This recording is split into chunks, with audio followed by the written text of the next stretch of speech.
Olá, sejam todos mais uma vez bem-vindos ao C-Pop, o podcast de cultura pop do Correio do Povo. Eu sou o Carlos Correia e aqui comigo o Márcio Gomes. E aí, Márcio, tudo bem? E aí, Carlos, tudo? Tudo bem.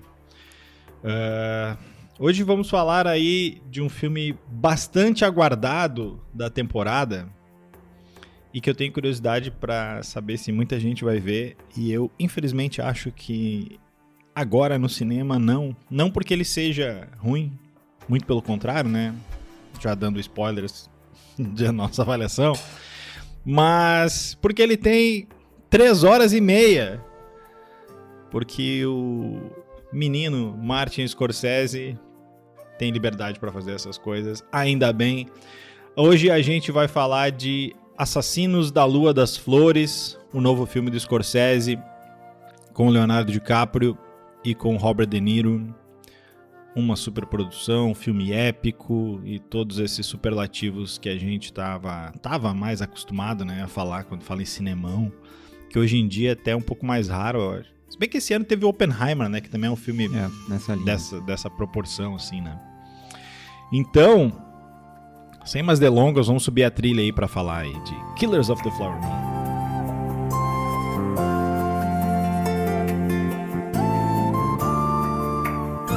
Bom, vamos lá então. Assassinos eu sempre tranco a língua. Assassinos da Lua das Flores. É um novo filme do diretor Martin Scorsese, que você já conhece, se não conhece, deveria conhecer, porque ele fez pequenas obras de arte como Bons Companheiros, Toro Indomável, Taxi Driver, Lobo de Wall Street. Cara, tem tanta coisa boa do Scorsese que a gente poderia ficar um tempão aqui falando. Ele retoma uma parceria que é a mais longeva dele, que é com o De Niro, né? Já são 10 ou 11 filmes, eu acho. Depende, o DiCaprio que tem um curta também, aí essa contagem depende do curta. Mas enfim, com o De Niro ele já fez, de novo desses aí que eu falei, Os Bons Companheiros, o Toro Indomável, o Taxi Driver, fez O Rei da Comédia, fez Cassino. E com o DiCaprio também é uma parceria mais recente, né, que começou lá com o Gangue de Nova York, já depois de 2000, mas que também teve ótimos frutos. Aí tem o Aviador, tem o Lobo de Wall Street e tem bem mais coisa. Agora o primeiro do De Niro, o primeiro do Scorsese já foi com o De Niro, né? Caminhos Perigosos. Street, né? Então, assim, eles reuniram um timaço, assim, não sei se é a grana de um time árabe ou do time do Inter Miami, mas eles reuniram... A grana da Apple é quase isso. Exatamente. E aí já uma curiosidade, porque esse filme ele meio que caiu na mão da Apple.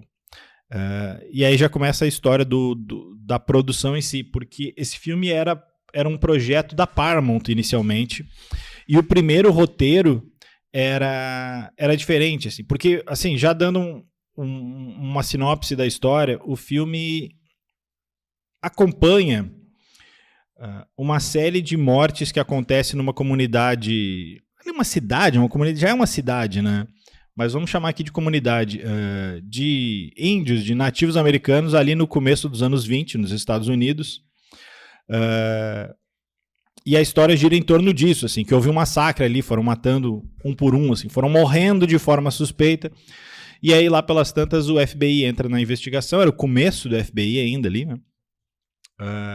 E o filme não é investigação por isso, assim, tem muito mais que isso. Mas o primeiro roteiro, ele era muito mais focado na investigação. Ele era... O personagem do DiCaprio não era o personagem que ele vive, era o personagem do detetive que depois vai ser vivido pelo Jesse Plemons, marido da Kirsten Dunst, né? Então...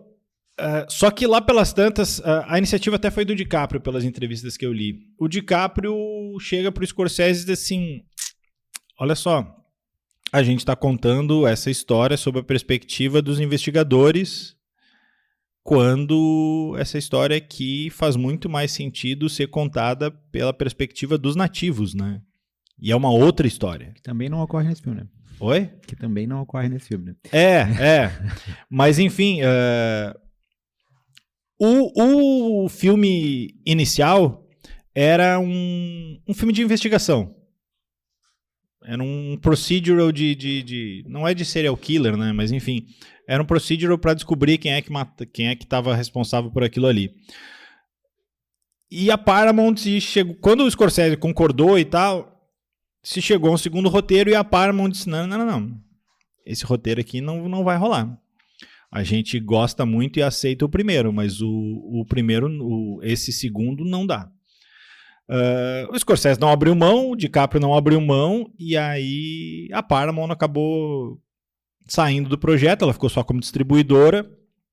A Apple, que não é boba nem nada, viu que tinha potencial ali, mesmo com 3 horas e meia, porque, enfim, ela lança no cinema, vai ficar um tempo no cinema, mas ela sabe que a imensa maioria das pessoas vai ver esse filme no streaming por causa da duração, e é um filme que tem potencial aí para disputar Oscar, ou figurar pelo menos, com certeza. Então, houve essa mudança de roteiro, e aí acabou que, enfim, o filme saiu da Paramount, caiu na Apple, que tem toda a grana do mundo disponível. E não é só o único grande filme, não é o único filme de Oscar da Apple esse ano, né? Porque ainda tem o Napoleão. Que vai estrear ainda. Que ainda vai estrear. Então a Apple, esse ano, vem babando no Oscar. Mas, enfim, já falei um pouco aí da sinopse, né? Então, nosso programa não terá uma duração condizente com o filme. Mas, Márcio, começa aí dizendo as tuas impressões e aí depois a gente entra na área de spoilers, porque tem spoilers, né, nesse filme? Tem. Ainda que seja uma história baseada numa história verídica, né? É. Tem spoilers aí, até de participações especiais, né? Sim. Como o Carlos falou, é um filme de 3 horas e meia, né? Mas é um filme que, apesar de ter esse tempo todo, tu não consegue encontrar momentos, pelo menos eu não encontrei, não sei se o Carlos tem uma opinião diferente, em que tu poderia encurtar a trama, a narrativa ali. Tipo, todas as 3 horas e 30 e poucos, ou 26 minutos, elas são necessárias, assim. E o filme, ele leva o seu tempo, ele não é um filme... Há pouco até um colega que estava me perguntando, o Luiz, que volta e meia participa dos programas, que quer ver no cinema, perguntou se era um filme devagar, se era um filme... Ele não é um filme, aqueles filmes de cortes acelerados, com uma história... com transições muito rápidas, quase videoclípica, né? Do próprio Scorsese, né? Que às vezes tem esse ritmo, né? Não, ele é um filme que ele tem sempre o mesmo ritmo, e daí vai os parabéns ao Scorsese e a sua equipe de edição, né? E ele leva esse tempo para contar a história desde o começo, passando pelo desenvolvimento de vários personagens, até o desenvolvimento da trama. Primeiro, quando os índios são realocados para uma terra e daí descobrem que nessa terra, onde eles foram praticamente expulsos, jogados lá, porque era um lugar que não valia nada, eles encontram um poço de petróleo, quando estão escavando, e daí se tornam ricos. Muito ricos, né? Mas mesmo assim, mesmo sendo ricos, eles ainda precisam de uma autorização do governo norte-americano para poder pegar esse dinheiro que eles têm, né? Então eles estão sempre precisando de alguém que dê aval. Eu preciso de gastos para remédio. Tem que ir lá e o cara tem que dar aval para os caras retirarem o dinheiro. E é sempre um branco. E sempre um branco, obviamente. A tutela eles é sempre nunca têm uma autonomia, porque em tese, pela ideia da época, eles não tinham capacidade de se autogerir, enfim. Então, desde esse começo, desde esse contexto histórico, até a trama propriamente dita, que quando a gente entra na cidade ali e começa a descobrir as coisas que vão acontecendo, as mortes, os relacionamentos entre os personagens. É um filme que trata o mal, e essa para mim é uma das grandes vantagens do filme. Ele trata o mal como uma coisa cinzenta, assim. Ele não é aquele típico vilanesco, assim. O Robert De Niro, que em tese é o grande vilão da história, ele não é aquele vilão característico, assim, que tu vê escorrendo sangue ou ódio. Não, ele é um cara extremamente liso e pode ser até encantador em alguns momentos. Assim. O que é assustador, né? O que é assustador, porque, na verdade, em tese é como as coisas são, assim. Tu não tem, na maioria das vezes, aquele arquétipo de Coringa, por exemplo, assim, para um filme que foi baseado nas obras do Scorsese, por exemplo. E não só essa questão do mal, mas também a relação entre os personagens, a forma como isso é trabalhado, a relação do Leonardo DiCaprio, que é o Ernest Burkhardt, com a esposa dele, a Molly, a forma como a dinâmica dos dois acontece ao longo de toda a história, desde o momento que eles se conhecem até a questão da sedução, quando eles se casam, e daí quando começam as tramas ali em virtude da questão da herança da tribo Osage ali. Enfim, é um filme que tem inúmeras camadas, que apesar das suas 3 horas e meia, é um filme que merece ser visto mais de uma vez. Né? Ele é um filme que tu vai perder muitos detalhes na primeira visualização, então é um filme que ele tem elementos que tu consegue desdobrar e focar em diversas observações dele, né? E eu acho, apesar o Carlos tenha dito que não é que é um dos concorrentes, eu acho que até agora, embora a gente tenha o Oppenheimer, aí tem a Barbie, pra mim é o maior favorito do Oscar, assim, tipo... o Oppenheimer é cinemão, mas tem alguns problemas que esse filme do Scorsese eu não encontrei, né? A Barbie é outro tipo de filme, seja um filme mais popular, mas é outro tipo de história, né? Não é esse cinema mais tradicional, que é o cinema que o Scorsese muitas vezes defende, né? É um cinema mais, como ele fala, de montanha-russa, de parque de diversões, assim, mais super-herói, assim. Embora seja melhor do que os últimos filmes de super-herói, a questão da Barbie. Que a Barbie ainda se não deveria, mas ele é um filme divisivo também, né? E só para encerrar minha participação, já abri o Carlos, depois a gente poder abordar outros assuntos da trama, assim. O Carlos comentou da questão do ponto de vista da história, né? Ele não é o ponto de vista do FBI, ele também não é tanto o ponto de vista dos Osage, ele é mais o ponto de vista do personagem do DiCaprio, né? Do que propriamente qualquer outra coisa, assim. Talvez seja o ponto de vista do relacionamento dos dois, assim, o quanto aquele relacionamento é impactado por tudo que acontece ali. Então, isso foi uma crítica que os próprios consultores Osages para o filme falaram depois em entrevistas, assim, que gostariam que tivesse feito um filme do ponto de vista da comunidade ali, do que propriamente um ponto de vista do homem branco, né? Mas isso não diminui em nada a obra, eu acho que não afeta em nada a história que o Scorsese conta ali. Eu acho que ela, mesmo assim, ela consegue ser bastante plural, mesmo não tendo esse enfoque nativo norte-americano, no caso, né? Sim. Cara, tem tantos... Assim, só pra fechar um parênteses ali, eu acho ele muito, mas assim, muito melhor que o Oppenheimer. Mas não sei se o Oppenheimer não tem apelo, uma né? campanha de marketing melhor também.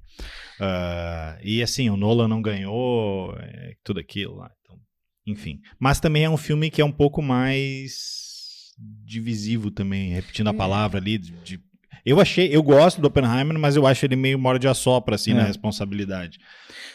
Mas pode ser o último do Scorsese também, né? Também. Então, mas, de novo, ainda tem pelo menos mais um que eu acho que vai ser, como é que se fala no box? Contender, que é o Napoleão. E tem outros aí também. Tinha um, não sei se é coreano, que vai estrear só ano que vem aqui. Que também está sendo bem elogiado. Bom, vamos lá. Cara, esse filme, como o Márcio disse, tem tanta coisa para se falar que até organizar tudo e a gente conseguir falar sobre então tudo que tem pela frente. Eu vou citar algumas coisinhas aqui, depois a gente discute um pouco a história, assim, algumas coisinhas que me chamaram a atenção. Assim.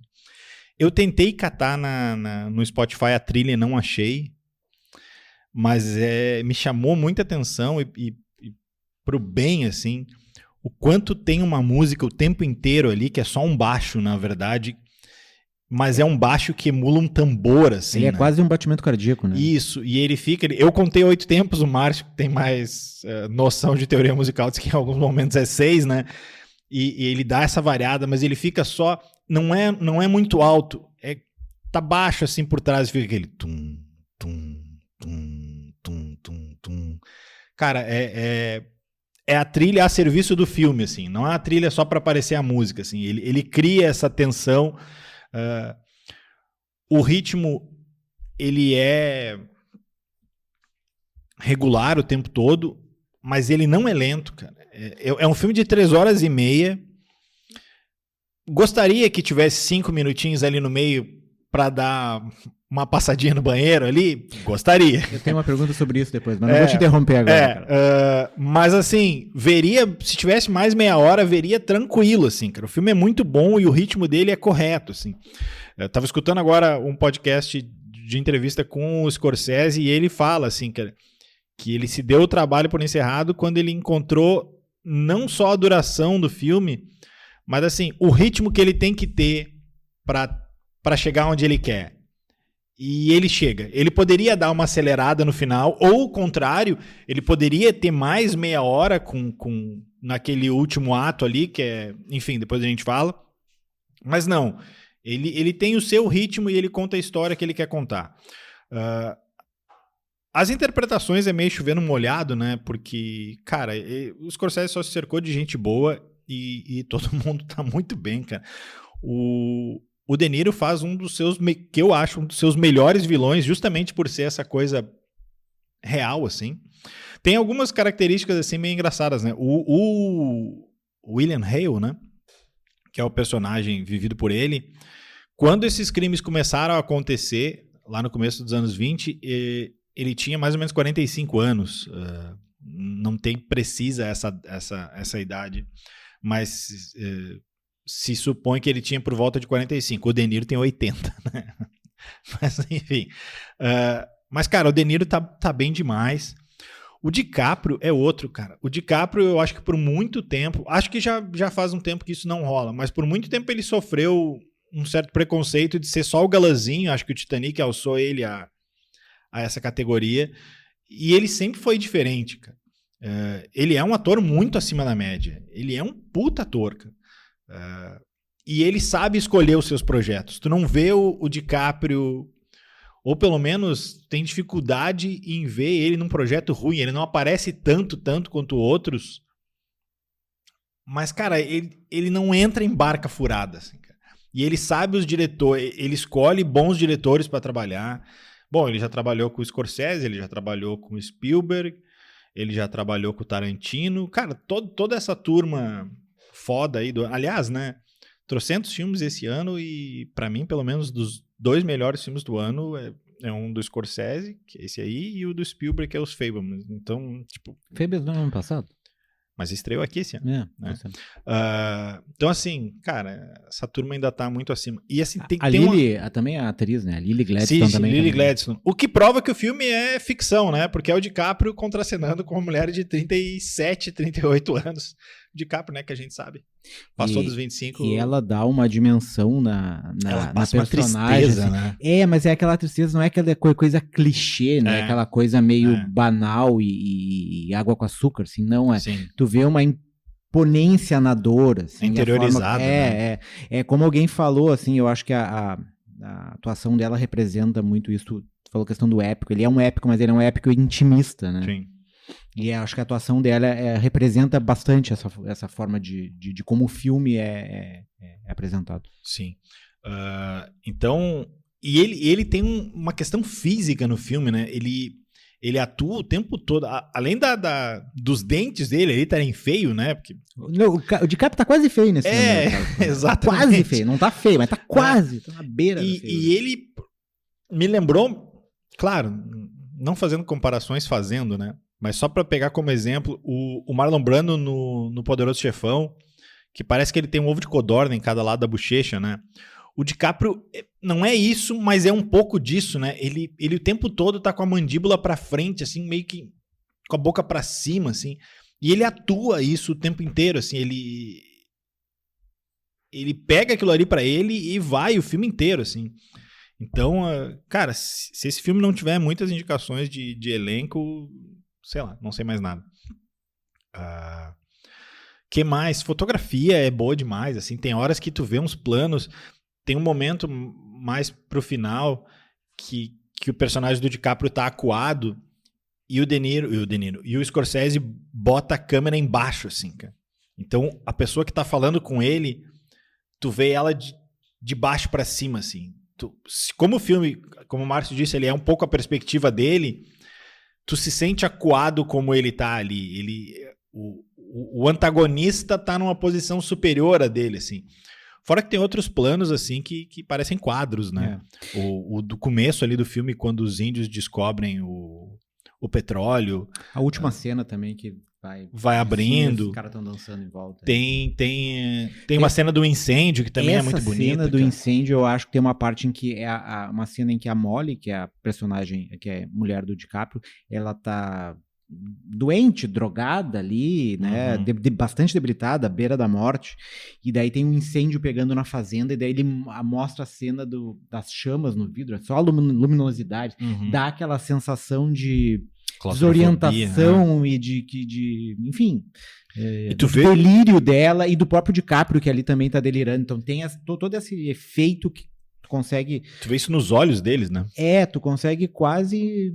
te colocar dentro do filme, na verdade, com essas... Então, assim, o Scorsese é muito fora do padrão. É muito fora do padrão. Assim, é um cara que pensa as cenas, assim. Eu tenho pena do cara que editou esse filme, porque a quantidade de takes diferentes e de planos diferentes, e aí tu pensa assim, cara, ele não deve ter filmado só uma alternativa, né? Então, a quantidade de coisa que foi filmada, eu não sei se tem... Só pra dizer que é uma editora, tá? É uma editora? Thelma Schoonmaker, que é uma editora tradicional do... Certo. Eu fiquei Scorsese. Em dúvida numa cena logo no começo do filme, quando é apresentada a fazenda do personagem do De Niro, se aquilo ali tinha alguma coisa de CGI ou não, porque eles vão abrindo o plano e, cara, não para de aparecer boi ali. Me lembrou um pouco... E o filme, assim... Quando começaram a sair notícias desse filme, eu até pensei que seria um western. E ele não é, ainda que ele tenha elementos que, no fundo, é a briga por terra e por dinheiro das terras ali. E é uma vida interiorana, né? Não é aquele, Exato. Não é urbana. Então, por isso. Naquele momento ali me lembrou, e só naquele momento também me lembrou o Dança com Lobos, que acho que é talvez até hoje o grande épico com o mesmo tema e tal. Que o filme do Kevin Costner que ganhou, sei lá, quantos Oscar na época. Então é isso, eu provavelmente devo estar esquecendo de várias coisas que eu queria comentar e não anotei, mas acho que é isso, assim, as atuações sensacionais, a edição demais, o ritmo do filme é bom, tem um pouco ali, eu acho que não é que... Tu não vai falar mal desse filme na minha frente, cara. Não. Eu achei que... Bom, vamos para os spoilers, que daí a gente fala mais à vontade do final. Bom, vamos lá. Como eu disse lá no começo do filme, esse filme se baseia numa história real que teve uma investigação do FBI, e essa investigação ali é o último ato, assim. E ali eu achei que fosse dar aquela acelerada típica dos filmes do Scorsese, e fiquei surpreso que não dá. Ele é um ótimo filme do Scorsese, que tem características dele, tipo...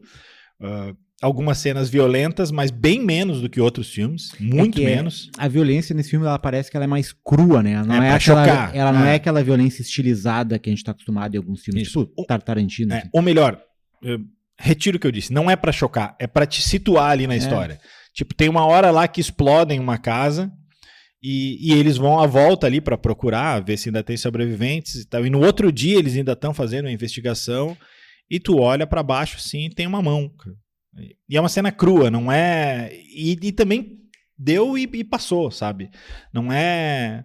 As cenas de assassinato, as que aparecem, são bem cruas, assim, também. Não tem não são cenas pomposas. É tipo, tu tá ali, o cara chega atrás de ti, dá um tiro na tua nuca. Mal citando a Hannah Arendt, é mais ou menos uma banalidade do mal, assim. E eu acho que é isso muito que traz o apelo do filme, a violência e o mal ali, ele tá tão entranhado e ele é tão exposto de forma tão natural que, tipo, quase que passa desapercebido por todo mundo, assim. Porque é aquela questão, tipo, tem uma cena no filme que eles contratam um personagem pra matar um dos indígenas lá. Eles quase contratam na frente de todo mundo, né? E o cara diz, não, mas eu não faço isso, eu não mato pessoas. Ah, mas é um indígena. Ah, não, então tá, tudo bem. Que é aquela desumanização das pessoas que estão à volta ali, que... Sendo que são aqueles caras ali que estão sustentando o lugar, né? E como era essa coisa de conquista de territórios que eram usurpados, porque o Longa também cita o massacre de Tulsa, aquele que era da comunidade negra. Que aparece no Watchmen. Que tinha se consolidado ali em Oklahoma, se eu não me engano. E mostra isso quase como um paralelo ao que estava acontecendo com os Osages. Os Osages chegam a pedir ajuda para Ku Klux Klan. né? Pra O tu tamanho ver, do desespero. tu vê o que acontece ali. Eu não sei se acho que a gente falou ali no começo, mas enfim, para não deixar passar, o De Niro é o grande vilão da história porque ele é o cara que meio que coordena essa história de mandar matar todo mundo, porque ele queria ficar no fundo com todas as terras e com a grana do petróleo, porque as pessoas, tipo, no caso do DiCaprio, ele convence o DiCaprio a casar com a Molly. Se dá uma impressão ali no filme de que a saúde dos indígenas é mais fraca e tal, e que eles não passam geralmente dos 50 anos, eles falam ali. Então essas pessoas, eles sabem que não vão durar muito tempo, eles aceleram essa não duração, na verdade, né, matando quase todos eles. E aí o DiCaprio, no caso, fica herdeiro, só que herdeiro para passar tudo pro personagem do De Niro, né? Então, assim, mas ao mesmo tempo, tem uma cena mais pro final que eu até acho engraçado, porque era uma cena que tinha muito nos primeiros trailers e ela não tem, a menos que eu tenha dado uma pescada, mas não acho que dei nesse filme, apesar da duração. Nos primeiros trailers tinha uma cena assim, quantos lobos você vê nessa imagem? E aí era todos os ricaços ali que é a cena que aparece quando ele vai ali falar depois se ele vai testemunhar ou não. Não tem essa fala ali, né? Dos lobos. Mas naquela cena, tu sabe que o De Niro é o vilão do filme, mas talvez naquela realidade tem outros vilões ainda acima dele, né? Porque logo que o DiCaprio entra na sala, os caras dizem, esse aqui é o fulano de tal da Oil não sei o quê. Esse aqui é o fulano de tal da Oil não sei o quê. Aqueles caras estão sabendo de tudo que tá acontecendo. Sim. Então, assim, são os vilões no nível macro, assim. Até Washington, né? Só se foi dar relevância ao massacre que estava acontecendo lá quando explode uma bomba que manda uma casa. Quando eles foram lá e casaram a graninha e também, depois né? casaram a grana. Então, ali só que despacharam alguns policiais ou agentes, não sei, para dar início às investigações, assim. Claro que muitos dos corpos já estavam há muito tempo fora do alcance, tanto é que tem uma cena que é uma autópsia, até essa cena foi bem interessante, assim, porque eles encontram uma das irmãs da Molly morta, e quando ela chega lá para identificar o corpo, tem uma multidão, e na hora eu pensei, né, tipo, contaminando completamente a cena do crime, mas era uma coisa da época, não se tem as mesmas técnicas que se tem hoje. Mas vai além disso, os caras não só estão contaminando, assim, como eles fazem uma autópsia ali. O cara tá fazendo autópsia no corpo. E na verdade não é nenhuma autópsia, ele tá impedindo uma real autópsia. Exatamente, que é pra não se achar a bala. Pra não se achar a bala, tá querendo tirar a bala que foi porque depois o cara diz assim, não, e vocês não acharam a bala? Não, mas por que vocês desmembraram todos os procurando braços? Por que tu vai tirar o braço de alguém que tomou um tiro na cabeça, sabe? Nós tava procurando a bala. Isso é interessante, né? Porque o personagem do DiCaprio, e aí lembrando ali que tu falou da história da área cinzenta, né? Ele não é o burro 100%. Ele também não é o cara mais inteligente do mundo no filme. E na hora da explosão, não é que ele sinta culpa ali, mas talvez ali ele tenha a dimensão do que... mas ao mesmo assim ele continua, né? Ele é um personagem que dá uma boa análise, assim. Ele entra meio que de gaiato nessa história, mas ele vai seguindo as regras e vai cumprindo tudo aquilo que se espera que ele faça. E mais, às vezes, né? E mais, aí vai além. Em determinado momento, tu tem a sensação que ele está se transformando no tio dele, né? A versão mais jovem do William Hale ali, que é o Robin, vivida pelo De Niro. Tu tem a impressão que ele está aos poucos se transformando naquele personagem, assim. Mas até a própria dinâmica da relação dele com a esposa, assim... Tem a cena, uma das cenas para mim mais impactantes, que é uma das cenas finais ali, depois de ter ocorrido o julgamento e tal, dele ter confessado no julgamento várias das coisas que ocorreram, em que ela tá conversando com ele sobre esses crimes todos, e ela pergunta se... Porque uma das táticas de morte dessas mulheres indígenas, no caso, era através de uma implicação de Insulina. de insulina. Nela era insulina, nas outras eram outros medicamentos Mas que eles mesmo colocavam algum composto que O não dela sabe. era insulina e mais alguma coisa. Que ia debilitando ela aos poucos. Ela pergunta pra ele se ele sabia que estava envenenando ela ali. Ele disse que não, que só tinha insulina ali. E ali tu sabe que ela percebe que ele tá mentindo. Que embora ele realmente não saiba, ele sabia que tinha alguma coisa ali. Ele sabia que era alguma coisa que estava debilitando ela. E mesmo assim ele continuava, porque, enfim, tá na esteira do processo ali. Né? Eu vou seguir o rumo que tá sendo traçado pra mim e não tô desviando desse rumo. Tô apenas tocando o jogo aqui. Mas isso é interessante, né? Que nem tu disse, cara, dá uma bela análise de personagem. De todos eles. Ele, né? Vou pegar ele, o De Niro, ela, a Molly, as outras mulheres da família. Porque cada uma tem a sua característica. São 6 irmãs, eu acho, 5 irmãs, né, dentro da família Osage, que é envolvida nessa história. E cada uma tem a sua característica. A Rita tem uma, a Ana, que é uma das primeiras a morrer, tem outra, a Molly tem outra, a mãe delas tem outra, só a primeira, a Minnie, que quase não aparece, que tu não consegue identificar exatamente. Tu chegou a me mandar o link ontem, mas tava na correria com esses jogos ontem à noite aqui, das críticas que a comunidade Osage fez ao filme.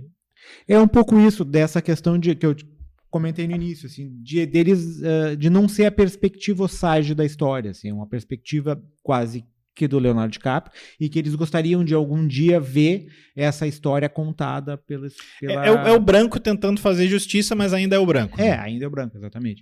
E que realmente a comunidade nativa americana dos Estados Unidos tem dificuldade em relação a isso. Só tem um exemplo que eu me lembro, que é aquela Reservoir Dogs, da Star Plus, na qual a Lily Gladstone tá, né? Que ali, sim, ela é dirigida e eu acho que o cara é o grande produtor da série, se eu não me engano, que ele é de uma tribo lá dos Estados Unidos, não me lembro qual delas, e ali tu tem uma visão e é feita sobre os indígenas, para os indígenas.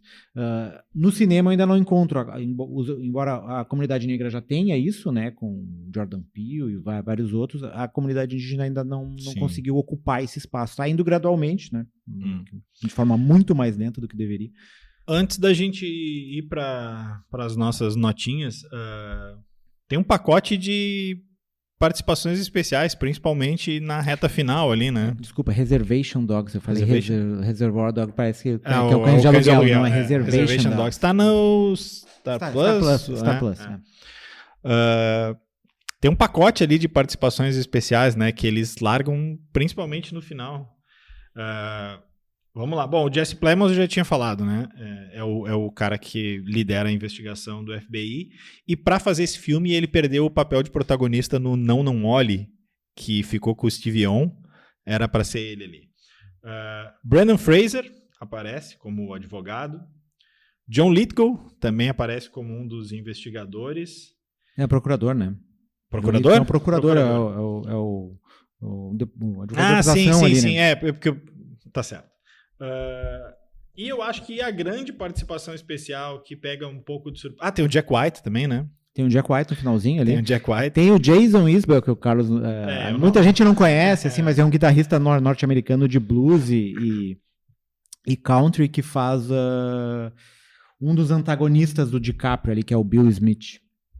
E eu acho que a grande participação especial, que a gente até pode discutir se destoa um pouco do filme, eu acho que sim, mas não acho ruim, acho que é uma maneira diferente que o Scorsese encontrou para simplesmente...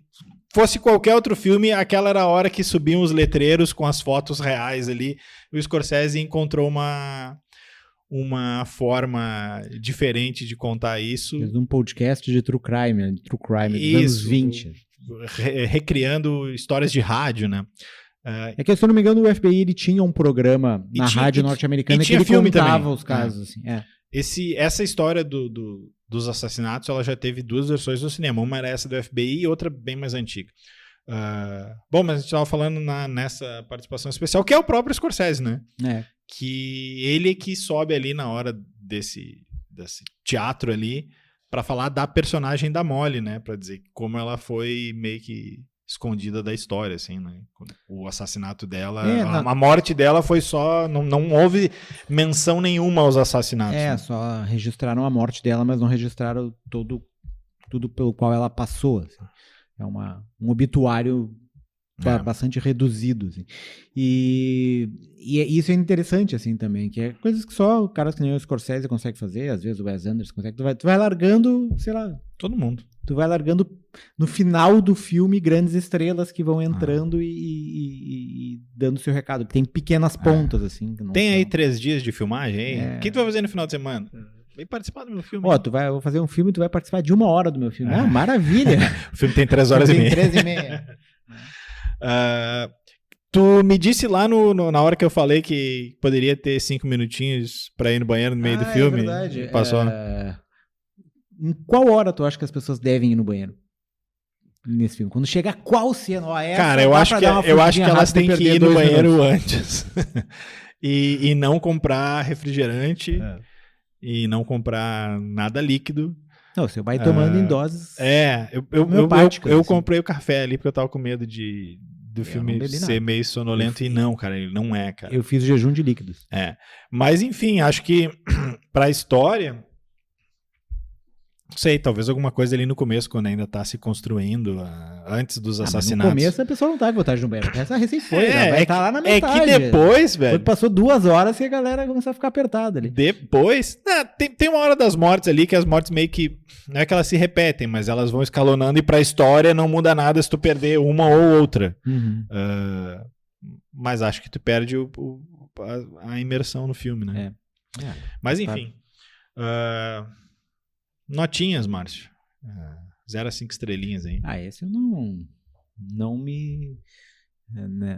como é que eu vou dizer assim? Não me contive. Tive que dar 5 estrelas pro nosso amigo Scorsese. Esse eu dou 5 estrelas. É uma obra-prima. Meio clichê, né? Masterpiece, tá todo mundo dizendo isso, mas é verdade. É um filme desse porte, assim. Eu fui de 4,5, mas eu concordo com o Márcio.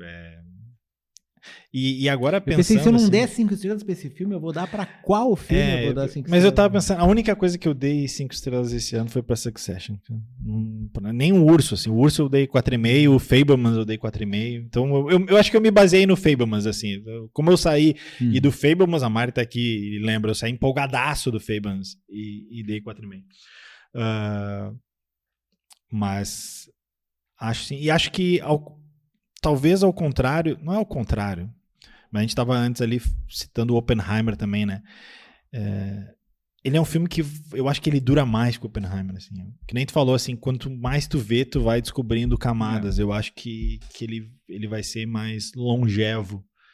E que não seja o último filme do Scorsese, mas se for, que Canto do Cisne. Falando nisso, e amanhã, né? Nós estamos gravando no dia 19. É amanhã que sai o disco novo dos Stones, né? Que também pode ser outro. Amanhã dia 20. Né? Dizem, algumas críticas dizem que eu ainda tô meio reticente, porque discos dizem de que é muito bom ou dizem que é muito bom, mas discos de estúdio dos Stones nos últimos 40 anos foram meio decepcionantes. Críticas feitas antes das coisas serem lançadas, e tudo é muito bom. Eu lembro que... Pois é. Todo filme de super-herói é muito bom antes da gente ver, né? Teve site que deu 4 estrelas pra Mulher Maravilha 84. Todo filme de super-herói é o melhor filme de super-herói de todos os tempos, antes da gente ir no cinema. Enfim, vamos pras dicas aí, pra não ficar nas 3 horas e meia. Então, trilha de dicas.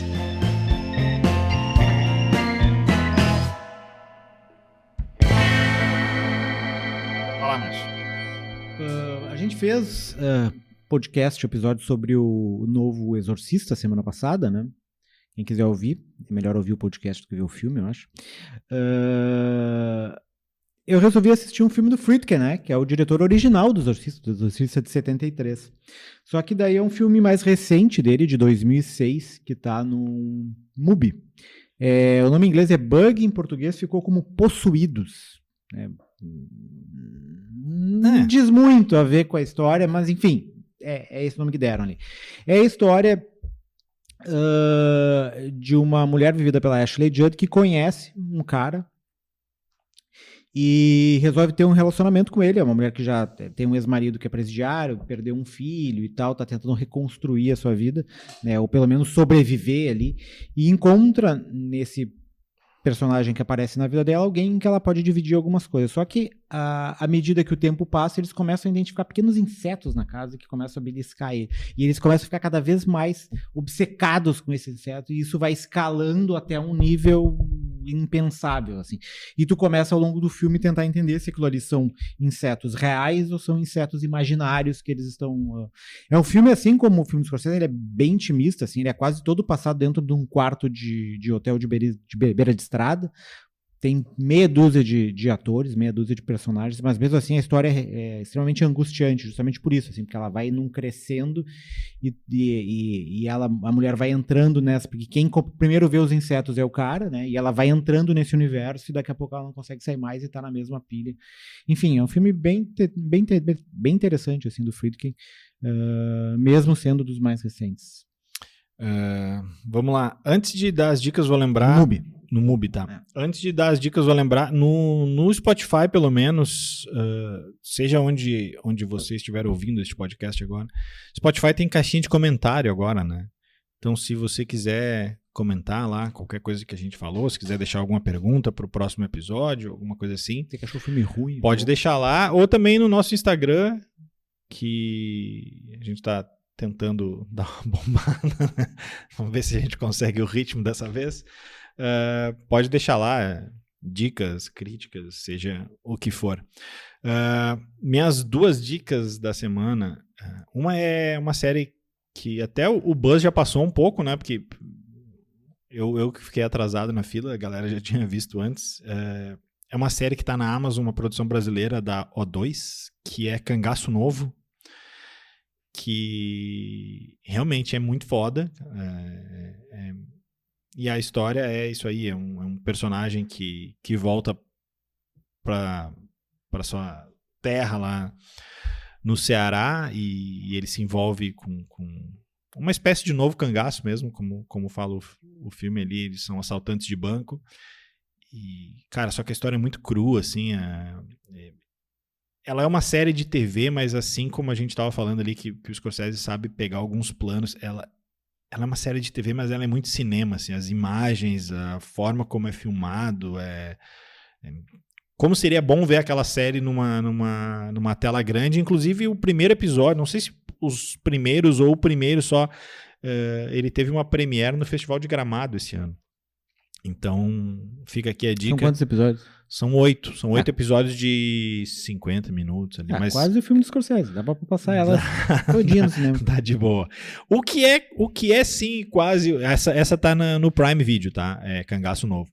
O que é quase o tempo do filme do Scorsese, se não menos... Eu acho que não. Acho que dá um pouquinho mais. Mas é... Contra Tudo e Contra Todos é legal. É a série do Beckham. Na Netflix. O documentário sobre o Beckham.